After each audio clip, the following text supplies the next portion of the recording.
সারা জীবন শুনে এসেছি যে পিঁপড়া খাবে বড় লোকের ধন। এখন মনে হয় ওরা ভুলে আমার মতো গরিবের বাড়িতে চলে এসেছে খাবারের জন্য।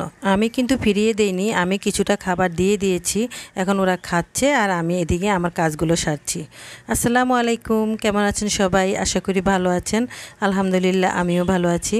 তো এখন ঘরটা গুছিয়ে নিচ্ছি। তো জানলায় অনেকগুলো কাপড় শুকাতে দিয়েছিলাম, তো ওই কাপড়গুলো এখন সব সরিয়ে ফেললাম, সরিয়ে আর এখন বিছনাটা ঝেড়ে নিচ্ছি। তো আসলে সকালবেলার কাজ সকালে যদি বিছনাপাতি না ঝাড়ি তাহলে মনে হয় যেন কাজগুলো সব রয়েই গেছে, কোনো কাজই করিনি। যদিও রান্নাবাড়া শেষ করে ফেলি তারপরেও মনে হয় যেন কোনো কাজই করিনি, এরকম মনে হয়। তাই আগে এই কাজগুলো সেরে তারপরেই রান্নাঘরে গেলে আমার কাছে একটু শান্তি লাগে। তা আমি এখন সেই কাজটাই করছি, এটা আমার নিত্যদিনের কাজই সকালবেলা। তো এখন আমি বালিশগুলো গুছিয়ে রাখছি। তো আসলে প্রত্যেকটা দিন যদি শলামুঠা দিয়ে এভাবে বিছানাটা ঝাড়তে না পারি তাহলে কিন্তু আমার একদমই ভাল লাগে না, কারণ মনে হয় যেন বিছানার উপর পোকামাকড় বিছিয়ে আছে, আমার কাছে এমন মনে হয়। তো যাই হোক, আর এদিকে তো বালুর কোনো শেষ নেই, যেহেতু আমার বাসার পাশেই রাস্তা।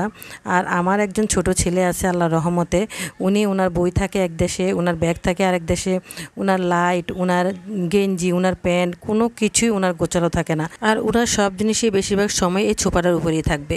তো এটাকে আমার গোছাতে অনেকটা সময় লেগে যায়। তো যাই হোক, এখন আমি একটু ঝেড়ে দিচ্ছি, যেহেতু অনেক বালু হয়, প্রত্যেক দিনই ঝাড়তে হয়।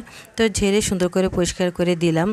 আর এদিকে অর্ধেকটার সাইডটাও আমি একটু ভালো করে ঝেড়ে দিয়েছি, পরিষ্কার করে দিয়েছি। আর আমার ছেলে এখন পড়ালেখা করছে, তো মাঝে মাঝে আমার দেখিয়ে দিতে হচ্ছে, যেহেতু অঙ্ক করতেছে তো আমাকে একটু বলে দিতে হচ্ছে। তা আমি কাজও করছি আর ফাঁকে ফাঁকে ওকে বলেও দিচ্ছি। তো এভাবে ও পড়তেছে, কারণ সামনে ওর পরীক্ষা এসে গেছে।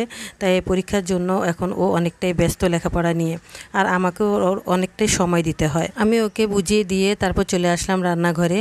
তাই এখানে করলা কেটে নিয়েছি, একদম কুচো কুচো করে নিয়েছি। তো করলা দিয়ে আলু দিয়ে ভাজি করব।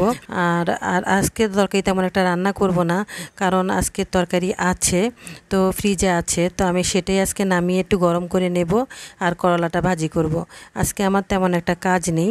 তো করলা ভাজি আসলে করলে বাসায় আসলে করলা ভাজি নিয়ে অনেকটাই মানে অমত, সবাই খেতে চায় না।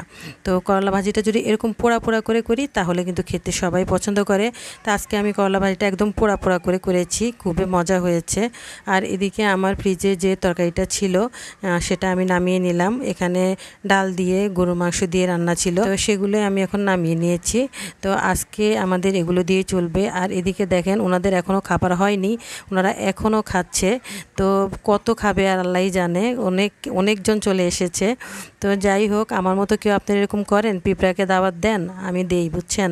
আজকের ভিডিওটা এই পর্যন্তই। ভালো লাগলে অবশ্যই লাইক শেয়ার কমেন্ট করে দিবেন। তা অবশ্যই ভালো থাকবেন, সুস্থ থাকবেন, আমার জন্য দোয়া করবেন। আল্লাহ হাফেজ।